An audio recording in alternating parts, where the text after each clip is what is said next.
Desde que eu nasci, sempre fui eu e minha mãe. Os meus pais são separados e sempre fui eu e ela. A minha avó era uma avó muito jovem. E por ser jovem, ela sempre me deu muito amor, atenção, carinho e engravidou praticamente junto com a minha mãe. Então os meus tios tinham quase a mesma idade que eu. Isso era muito divertido, porque nós crescemos juntos. Quando eu fiz 10 anos, a minha avó morreu, infelizmente. E os meus tios, no caso, o mais novo só, ele teve que vir morar com a gente, comigo e com a minha mãe. Isso era muito bom, pelo fato da gente ter proximidade de idade, então era muito divertido.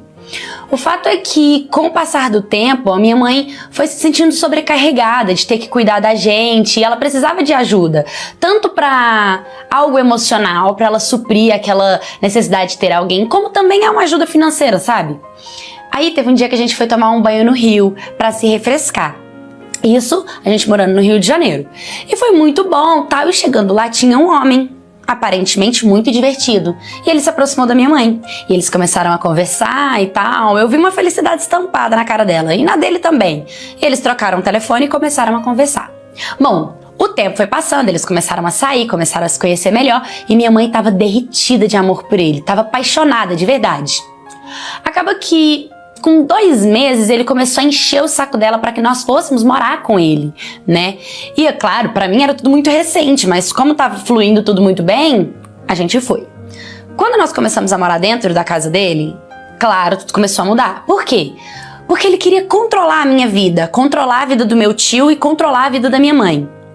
E como assim, eu já tinha uns 10 anos, estava começando a entrar na pré-adolescência e sempre fui eu e minha mãe, sempre tive muita ligação com a minha mãe, eu não deixava ele falar comigo de qualquer jeito, então a gente acabava batendo de frente. E muitas das vezes ele se demonstrava ser um desequilibrado emocional.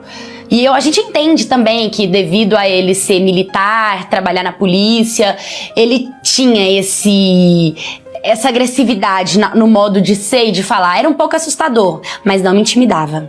Até porque a minha mãe me defendia. Muitas das vezes a minha mãe falava que comigo ela se entendia. E pra ele parar com isso, parar de implicar comigo, parar com essa chatice. Ele tinha um ciúmes possessivo de mim. Era chato aquilo. De tanto ele humilhar o meu tio, falar coisas bizarras e pesadas do tipo, você não tem onde cair morto, você tem que saber o que você quer da sua vida. Cara, ele era uma criança também, entende? A minha mãe pediu para que ele fosse morar junto com o irmão mais velho dela, que já era casado e poderia proporcionar uma vida melhor para ele. E ali, a gente se separou. Foi muito doloroso, foi muito triste, mas ao mesmo tempo eu sabia que eu ainda tinha minha mãe e tava tudo bem. Até que, pelo serviço do meu padrasto, nós fomos transferidos para Manaus. Então a gente teve que mudar para lá. E lá foi eu e minha mãe. Quando a gente chegou lá, como ele às vezes tinha que fazer algumas viagens ou algumas operações e ficava muito tempo longe de casa, acabava que minha mãe começou a ficar triste, porque ela ficava sozinha, não conhecia ninguém. Então ali, mais que nunca, era eu e ela, sempre, 100%. Eu achava bom, sabe, ele ficar um tempo longe, porque, nossa, era parece que o único tempo que eu tinha paz na minha cabeça. Era tão bom, assim, ele ficar longe, que quando ele voltava eu conseguia até ter um diálogo saudável, às vezes a gente tinha umas brincadeiras tranquilas e tal. Até que um dia, ele voltou, né, pra casa. E a gente dormia num quarto, e tinha uma cama, e no chão dormia meu padrasto e minha mãe, no colchão no chão. E aí eu tava dormindo de barriga pra cima. E de repente eu senti uma presença do meu lado. E eu meio que mexi, eu vi que era meu padrasto. Mas assim, eu pensei, ele deitou, vai dormir, né? Ele enfiou o braço dele debaixo do meu travesseiro. Sabe? Tipo, me encaixando debaixo do travesseiro.